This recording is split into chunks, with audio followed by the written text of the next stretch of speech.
Bayangin sebuah tempat yang dinginnya nggak masuk akal. Saking ekstremnya, air bisa beku cuma dalam hitungan detik. Dan ini bukan di dalam freezer, bukan juga di puncak gunung. Tempat ini ada jauh di selatan bumi, di ujung dunia, Antarktika. Antarktika itu bukan cuma sekedar tumpukan es kosong doang. Ini adalah benua. Iya, beneran benua, dengan luas yang bahkan bisa ngalahin Eropa.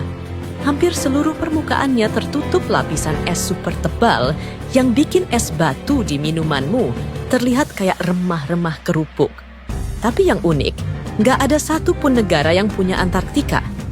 Serius, lewat kesepakatan internasional bernama Traktat Antarktika, semua negara sepakat. Benua ini adalah wilayah damai untuk riset ilmiah. Jadi nggak ada yang boleh klaim, apalagi ngubah jadi tempat wisata massal. Di Antarktika nggak ada kota, nggak ada mall, apalagi tempat ngopi lucu buat story Instagram. Yang ada cuma stasiun-stasiun penelitian dari berbagai negara, lengkap dengan para ilmuwan yang kuat mental dan fisik.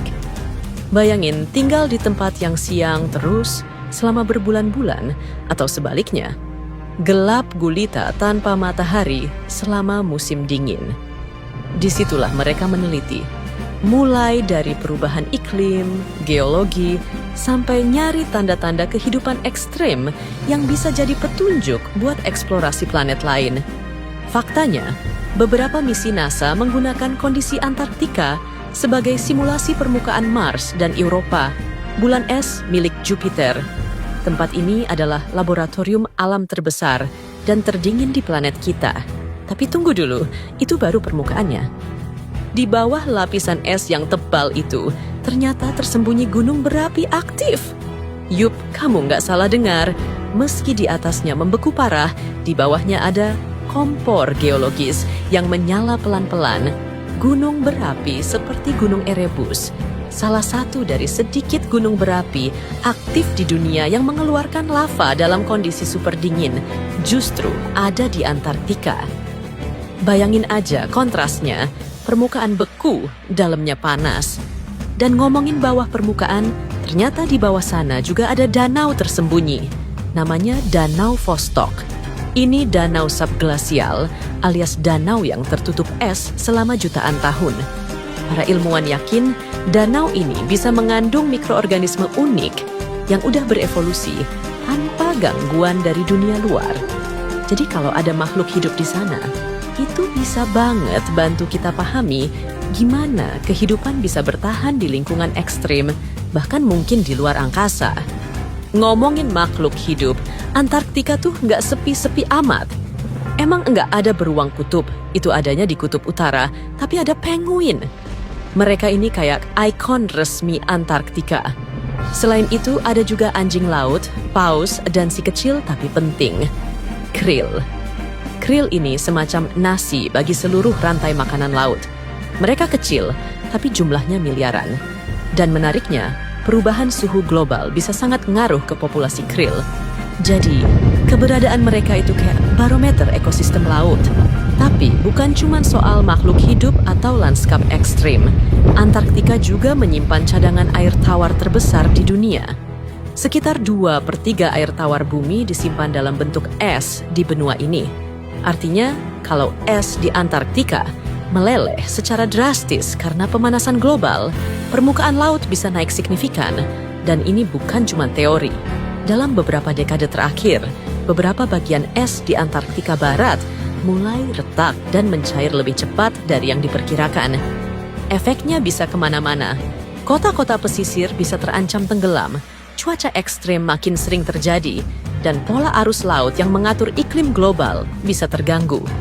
Ibaratnya, kalau Antarktika demam, dunia bisa masuk angin. Dan ini bukan dramatisasi. Penelitian dari IPCC atau Intergovernmental Panel on Climate Change memperingatkan bahwa apa yang terjadi di Antarktika akan berdampak langsung pada miliaran manusia. Langit Antarktika pun punya keistimewaan tersendiri. Karena atmosfernya super bersih dan polusi cahaya hampir nol, Antarktika jadi salah satu tempat terbaik buat ngamatin langit malam. Kamu bisa lihat bintang dengan jelas, bahkan aurora yang menari indah di langit selatan. Tapi jangan bayangin bisa nonton sambil selonjoran di beanbag ya.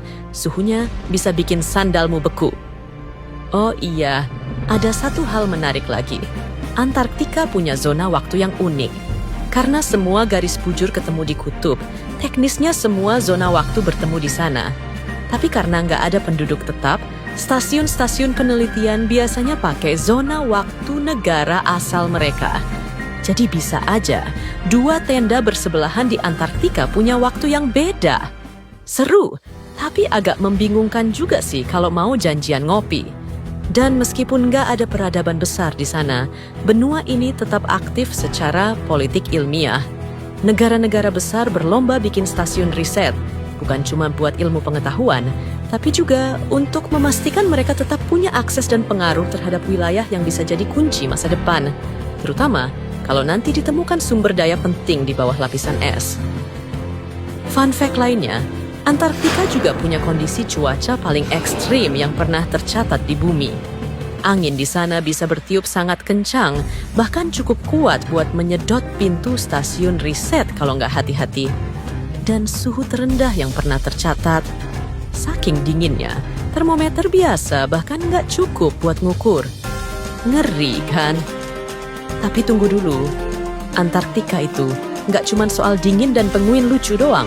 Semakin kita gali, semakin banyak hal aneh tapi nyata. Informasi berikut bisa bikin kamu merinding. Bukan cuma karena dingin. Kebanyakan orang mengira gurun harus panas dan berpasir seperti Sahara. Padahal, Antarktika adalah gurun terbesar di dunia berdasarkan curah hujan tahunan. Meskipun tertutup es setebal ribuan meter, benua ini hampir tidak pernah hujan atau turun salju segar di sebagian besar wilayahnya. Sebagian besar es di Antarktika adalah hasil akumulasi selama jutaan tahun.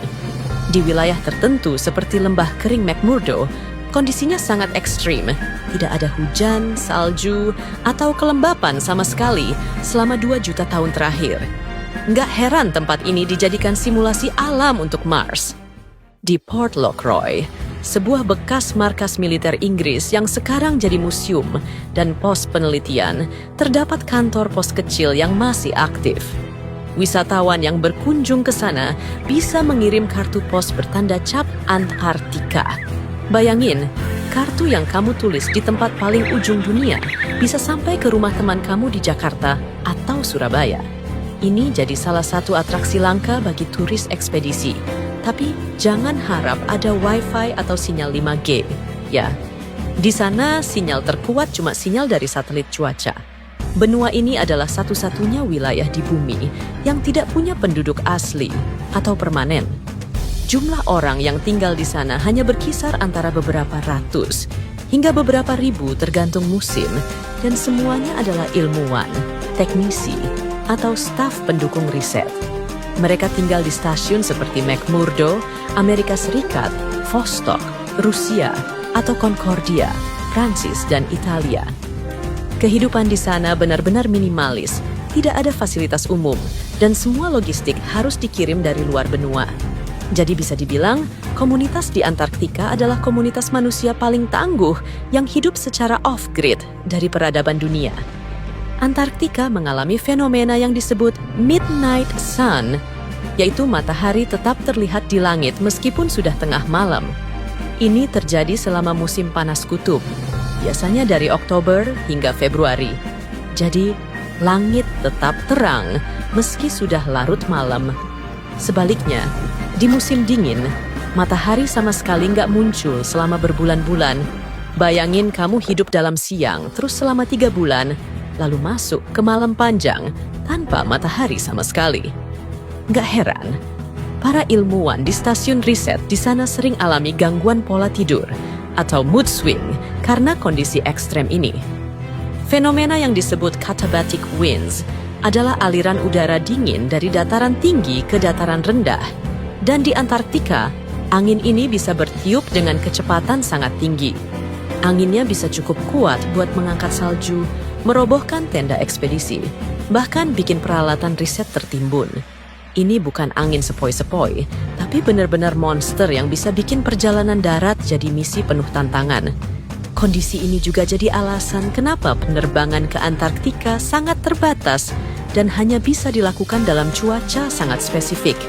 Tapi meski penuh tantangan, Antarktika tetap jadi magnet buat para ilmuwan, fotografer alam, dan bahkan wisatawan ekstrim yang pengen merasakan pengalaman ke tempat paling sunyi dan tak tersentuh di dunia. Antarktika memang bukan tempat buat semua orang. Tapi dari tempat sunyi dan beku inilah, banyak hal penting tentang bumi bisa kita pelajari. Mulai dari jejak perubahan iklim, sejarah planet kita, sampai kemungkinan kehidupan di luar angkasa. Benua ini tuh kayak buku tebal yang belum selesai dibaca, penuh catatan kaki, misteri, dan kejutan yang menunggu ditemukan. Jadi, lain kali kalau kamu lihat penguin lucu di medsos, coba bayangin, perjuangan mereka hidup di tempat yang nggak kenal ampun ini. Mereka bukan cuma lucu, tapi juga simbol ketahanan hidup di ujung dunia. Nah, itu tadi petualangan kita ke benua paling misterius dan beku di dunia, Antarktika. Tempat yang kelihatannya kosong tapi nyimpen banyak banget rahasia yang bisa jadi kunci masa depan bumi. Dari suhu ekstrim sampai aurora menawan, dari mikroba bawah es sampai gunung berapi tersembunyi, Antarktika itu kayak bab terakhir dari buku geografi yang ternyata belum selesai ditulis. Semoga setelah nonton ini, kamu jadi makin sadar bahwa dunia kita tuh luar biasa, rapuh, dan butuh dijaga bareng-bareng. Karena kadang, jawaban atas masalah besar manusia tersembunyi jauh di tempat yang jarang kita perhatikan. Kalau kamu suka video seperti ini, jangan lupa terus bersama kami. Sekarang giliran kamu, hal apa yang perlu kita eksplor selanjutnya? Tulis di kolom komentar. Sampai jumpa di video berikutnya.